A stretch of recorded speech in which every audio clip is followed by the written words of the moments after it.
రానున్న ఎన్నికల్లో జగన్మోహన్ రెడ్డి జమ్మల మడుగు నుంచి పోటీ చేయబోతున్నారు. ఈసారి పులివెందుల నుంచి జగన్మోహన్ రెడ్డి పోటీ చేయడం లేదు అంటూ కూడా ఒక వార్త సోషల్ మీడియాలో చక్కర్లు కొడుతున్న నేపథ్యంలో సునీత గారికి భయపడే జగన్మోహన్ రెడ్డి గారు ఈ నిర్ణయం తీసుకున్నారు. సునీత రెడ్డి గారు ఈరోజు ప్రెస్ మీట్ పెట్టి రానున్న ఎన్నికల్లో వైసీపీని ఓడించాలి అంటూ కూడా ఆవిడ అందరినీ అభ్యర్థిస్తున్న నేపథ్యంలో జగన్మోహన్ రెడ్డి ఈ నిర్ణయం తీసుకున్నాడు అంటూ కూడా ఒక వార్త ఇప్పుడు సోషల్ మీడియాలో చక్కర్లు కొడుతున్న నేపథ్యంలో అసలు జగన్మోహన్ రెడ్డి నిజంగా పులివెందుల్లో పోటీ చేయడం లేదా, జమ్మల మడుగు నుంచే పోటీ చేసే అవకాశం ఉందా, అసలు తెర వెనుక ఏం జరుగుతుంది అనే అంశానికి సంబంధించి మనతో మాట్లాడేందుకు ప్రముఖ సీనియర్ జర్నలిస్ట్ దుర్గాకుమార్ గారు మనతో ఉన్నారు. సార్తో మాట్లాడదాం. సార్ నమస్తే. సార్ నమస్కారం. కృష్ణ గారు, మన వీక్షకులు కూడా నమస్కారం. సార్, రానున్న సార్వత్రిక ఎన్నికల్లో జగన్మోహన్ రెడ్డి గారు పులివెందుల నియోజకవర్గం నుంచి పోటీ చేయడం లేదా, జమ్మల మడుగు నియోజకవర్గం నుంచి పోటీ చేసే యోచనలో ఉన్నాడా అంటే ఏం చెప్తారు సార్? ఇప్పుడు సోషల్ మీడియాలో జరుగుతున్న ప్రచారం ప్రకారం అనుకుందాం ఊహాత్మకమేది. ఒకవేళ కనుక ఆయన అక్కడి నుంచి పోటీ చేయకపోవటం అనేది నైతికంగా ఆయన ఓటమికి ఒప్పుకున్నట్టే అండి. అంటే పులివెందుల ప్రజల తీర్పుకు భయపడినట్టే. అంటే ముఖ్యంగా వివేకానంద రెడ్డి గారి హత్య కేసులో ఈయన పాత్ర ఉందని ప్రజలు నమ్ముతున్నారు కాబట్టి ఎట్టి పరిస్థితుల్లో నన్ను ఎన్నుకోరు, బాబాయ్ తరపునే తీర్పిస్తారనే ఒక భయం ఆయనలో ఏర్పడినట్టుగానే భావించాలి. ఇంకోటి ఏంటంటే, ఎవరమైనా సరే మన నీడ నుంచి మనం తప్పించుకుని పారిపోవాలనుకోవటం ఎంత అవివేకమో, మనం చేసిన తప్పుల నుంచి, మనం చేసిన పాపాల నుంచి, తప్పిదాలతో పారిపోదాం అనుకుంటే ఎక్కడా వీడదండి. అది వివేకానంద రెడ్డి గారి హత్య కేసు అనేది అది వీడని నీడ ఎవరికి? జగన్మోహన్ రెడ్డి గారికి. ఎందుకంటే చంపినాళ్ళ కన్నా కూడా ఎప్పుడైనా కూడా దానికి ప్లాన్ చేసిన వ్యూహకర్తే ఫస్ట్ ముద్దాయి అవుతాడు. ఎక్యూజ్డ్ నెంబర్ 1 ఎవరంటే కాన్స్పిరేటర్. ఇప్పుడు కాన్స్పిరేటర్ స్థాయి ఆయనదని ఆమె కూడా చెబుతుంది. జగన్మోహన్ రెడ్డి గారు కాపాడుతున్నాడు. అవినాష్ రెడ్డి గారిని కానీ, భాస్కర్ రెడ్డి గారిని కానీ, XYZ అనేక మంది రెడ్లు ఉన్నారు అందులో. వాళ్ళ కుటుంబ సభ్యులు ఉన్నారు, బయట వాళ్ళు ఉన్నారు, సరే ఇంకా కొంతమంది ఇతరులు కూడా ఉన్నారు. ఏది ఉన్నా కూడా వాళ్ళని కాపాడుతూ అనే పాత్ర ఈయన ఎందుకు పుచ్చుకున్నాడు అంటే, ఆయన పాత్ర బయటకు రాకూడదని. ఆ రోజు ఎర్లీ మార్నింగు ఆయన ఎలక్షన్ మేనిఫెస్టోకి మీటింగ్ పెట్టుకున్నాడంటేనే అది ఒక ఎల్బీ అని మనం అనుకోవాలి. ఏంటంటే, నేను ఏదో ఒక అఫీషియల్ కార్యక్రమంలో కొంతమంది పెద్దల సమక్షంలో కూర్చుని ఉన్నాను, నాకు అన్యాపదేశంగా నాకు ఫోన్ ద్వారా తెలిసిందని చెప్పడానికి అదొక ఎల్బీ సృష్టించుకున్నట్టుగానే భావిస్తుంది న్యాయస్థానం కూడా. తర్వాత ఆయన పైకి ఫోన్ వచ్చింది, మేడం గారు పిలుస్తున్నారని వెళ్తే భారతి గారికి ఫోన్ వెళ్ళిందంటే అసలు ఆ ఫోన్ ఫస్ట్ ఎవరికి వెళ్ళాలండి? డాక్టర్ సునీతారెడ్డి గారికి వెళ్ళాలి, సొంత కూతురికి. కానీ ఇక్కడికి వచ్చిందంటేనే ఆ చేసిన వాళ్ళు ఈ వీళ్ళకి ఇన్ఫర్మేషన్ ఇచ్చారంటే ఒక బాధ్యతగా వాళ్ళకు ఒక అసైన్మెంట్ ఇచ్చారు, మేము పూర్తి చేసామని చెప్పడానికి చెప్పినట్టుగానే అనుకోవాలి. తర్వాత ఆయన పైకి వెళ్ళి వచ్చి ఇంత కూల్గా వచ్చి నో మోర్ బాబాయ్ ఈజ్ నో మోర్, వివేకం బాబాయ్ అని అంటే చిన్నాన్న ఈజ్ నో మోర్ అంత కూల్గా తీసుకున్నాడంటే మామూలుగా కూల్గా తీసుకున్న విషయం అండి అది. వివేకానంద రెడ్డి గారిని సొంత ఇలాకాలో ఘోరంగా చంపేశారు అనేది తెలిస్తే ఆయన మళ్ళీ అది కంటిన్యూషన్ చేస్తాడండి.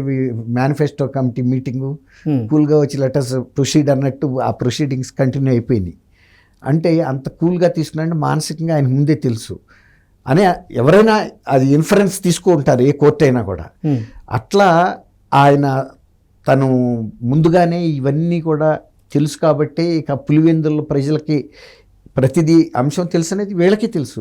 రాజశేఖర రెడ్డి గారి కుటుంబంలో ప్రతి వాళ్ళు కూడా ఇవాళ తల ఉంచుకోవాల్సిన పరిస్థితి ఏంటంటే, వివేకానంద రెడ్డి గారి మర్డర్ జరిగిన తీరు కన్నా ఆ తర్వాత దాన్ని కవరేజ్ చేసుకోవడానికి ఇతరుల మీద తొయ్యటానికి చేసిన ప్రయత్నం అత్యంత హీనమైంది. మర్డర్ చేసామని ఒప్పుకుంటే అది ఒక రాయల్గా ఉండేది. అది ఇతరులను తోసి వాళ్ళని డిఫెన్స్లో పెట్టి వాళ్ళని ఓటమికి కారణం చేసి వీళ్ళు మొన్న గెలుపొందారు.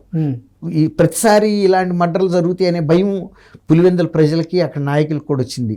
DL రవీంద్రారెడ్డి గారు కూడా హెచ్చరించాడు, షర్మిల గారికి, విజయలక్ష్మి గారికి ప్రాణరక్షణకి ఏర్పాట్లు చేయాలి, మళ్ళీ ఎలక్షన్లు వస్తున్నాయి అంటే ఆ కుటుంబంలో ఇది ఒక సంస్కృతి కిందకు వచ్చేసింది అనే ఒక భావన ఏర్పడింది.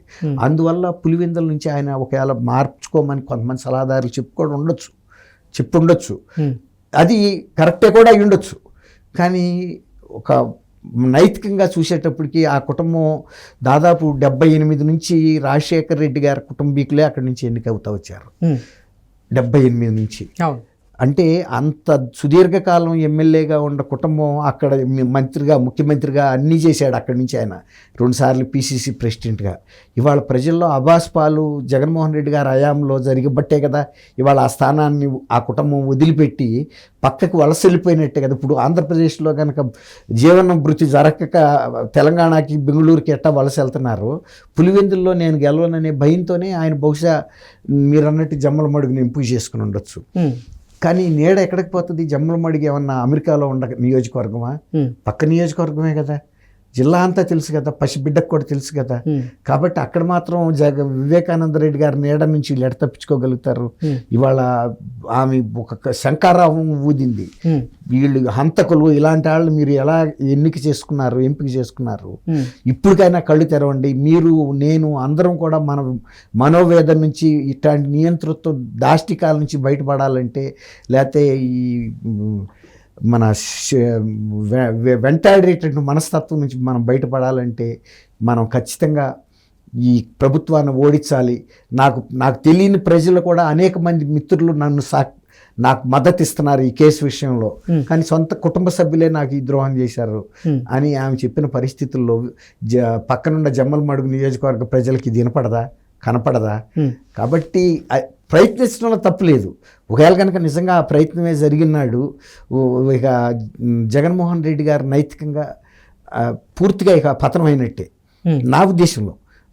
జమ్మల మడుగులో కూడా ఆయన విజయం సాధించగలుగుతాడని అయితే నేను అనుకోను.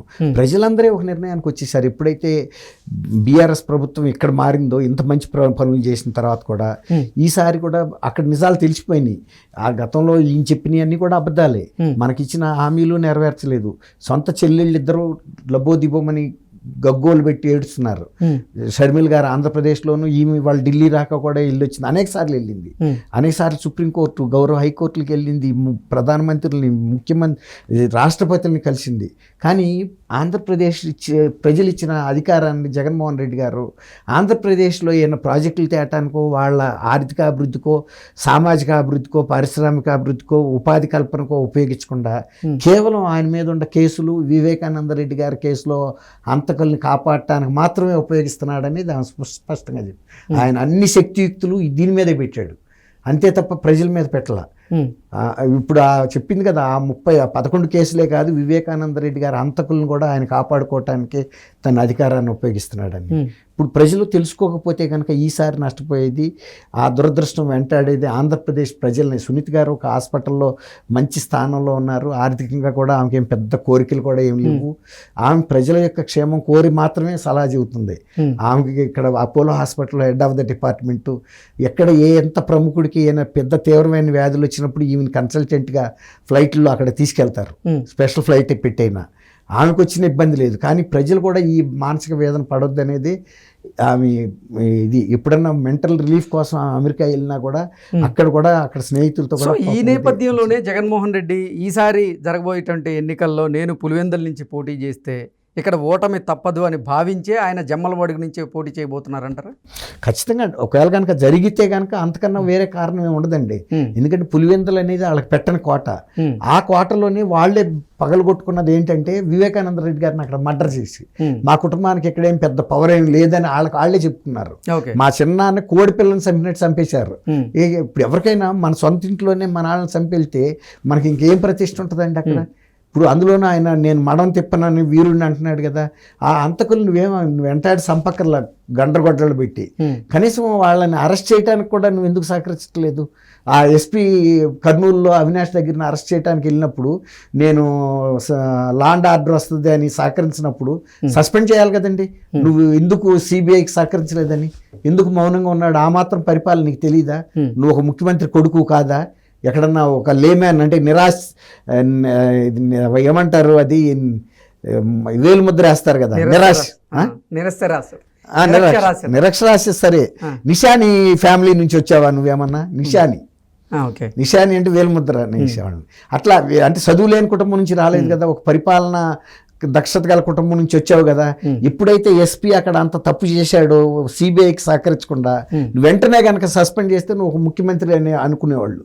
ఎందుకు సైలెంట్గా ఉన్నావు? చేయొచ్చు. నువ్వు ఈ అవినీతి మీద, నువ్వు అక్రమాల మీద పోరాటం చేస్తున్నాడు, వర్గ పోరాటం చేస్తున్నా అని చెబుతున్నావు కదా. వర్గ పోరాటం చేస్తున్నప్పుడు ఒక అంతకుడికి అరెస్ట్ కాకుండా సహకరించిన వ్యక్తిని అతను ఏమనుకోవాలి? ఎస్పీని ఏమనుకోవాలి? అంతకులకు సపోర్ట్ చేస్తున్నప్పుడు నువ్వన్నా ఒక ముఖ్యమంత్రిగా నీకు అధికారం ఉంది, సస్పెండ్ చేయాల్సింది. అప్పుడు అది కేంద్ర స్థాయికి కూడా వెళ్ళేది. ఒక ఎస్పీ తన విధుల్లో నిర్వహణలో విఫలమయ్యాడని. కాబట్టి నువ్వు ఒక నిషానీలాగా ఎట్లా ప్రవర్తించగలుగుతావు? రేవంత్ రెడ్డి పక్క రాష్ట్రంలో పరిపాలన ఎంత అద్భుతంగా చేస్తున్నాడు, పక్కన తమిళనాడులో ఆయన స్టాలిన్ ఎంత బాగా చేస్తున్నాడు. ఆయన ఏమన్నా అమ్మ క్యాంటీన్లు మూసాడా నీలాగా? అన్నా క్యాంటీన్ నువ్వు మూసావు కదా. ప్రజలు, పేద ప్రజల తరపు నువ్వు పెత్తందారు కాబట్టే కదా మూసింది. పేదలుగా నోటికాడ కూడి తీసినాడిని ఏమంటారు? పేద అంటాడా? పెత్తందారులు అంటారండి. పెత్తందారు ఎవరు? పేదలకు కూడి తీసేవాడు పెత్తందారు. నువ్వు అన్ని క్యాంటీన్లు అసలు ఒక్క నిమిషం కూడా ఆలోచించకుండా కఠినమైన నిర్ణయం తీసుకున్నావు. ఇవాళ కన్నా తెరిచే ప్రయత్నం చేస్తున్నావా? ఆమె మొన్న భువనేశ్వర్ గారు అక్కడికి వెళ్ళి కుప్పంలో క్యాంటీన్లు, అన్న క్యాంటీన్లు ప్రారంభోత్సవానికి వెళ్తే ఆమె మీద కూడా అవాకులు చవాకులు పేలేవు. ముఖ్యమంత్రిగా ఉండి అసలు నీకు ఏం సంబంధం? ఆమెతో ఒక మహిళతో మాట్లాడేంత ఆమె మీద విమర్శలు చేయాల్సిన అవసరం ఉంది. భారతి గారి మీద ఎవరన్నా, భారతిరెడ్డి గారి మీద విమర్శలు చేస్తున్నారా? ఆమె కనుక ప్రజల్లోకి వచ్చి ఏదైనా మాట్లాడినప్పుడు చేస్తారు. ఆమె వ్యాపారాలు ఆమె నిర్వహించుకుంటున్నప్పుడు సిమెంట్ ఫ్యాక్టరీలో, థర్మల్ పవర్స్, ఇంకా అయినా బిజినెస్లో అనేకలా ఉండే వాళ్ళకి కొన్ని లక్షల కోట్ల వ్యాపారాలు. ఆమెను ఎవడ అంటానికి వీలు లేదు. ఎందుకంటే ముఖ్యమంత్రి భార్య అయినందువల్ల ఆమె తిట్టాలని ఎవడ కోరతాడండి? అట్లాగే ప్రతిపక్ష నాయకుడు భార్య అయినందువల్ల ఆమె తిట్టాల నువ్వు? అది తన పరిమితిలో ఉంటే ఎవరికైనా విలువ ఉంటుందండి. పరిమితులు దాటి నేను ఏది చేసినా ఎవరు చూడలేదు, ఎన్ని అన్యాయాలైన అక్రమాలైన చేస్తాను, మళ్ళీ 2024 ఎన్నికల్లో కూడా అబద్ధాలు చెప్పి ఏమార్చగలరు నువ్వు ప్రజలను అనుకుంటే అది ఎప్పుడు సాధ్యం కాదండి. ఎవరైనా ఒకసారి నమ్ముతారు, మోసపోతారు. ఒకసారి మోసపోయిన తర్వాత మళ్ళీ ఆ జీవితంలో మళ్ళీ ఆ వ్యక్తిని నమ్మరు. ఇది రేపు 24 ఎలక్షన్లో జరగబోయేది కూడా అది.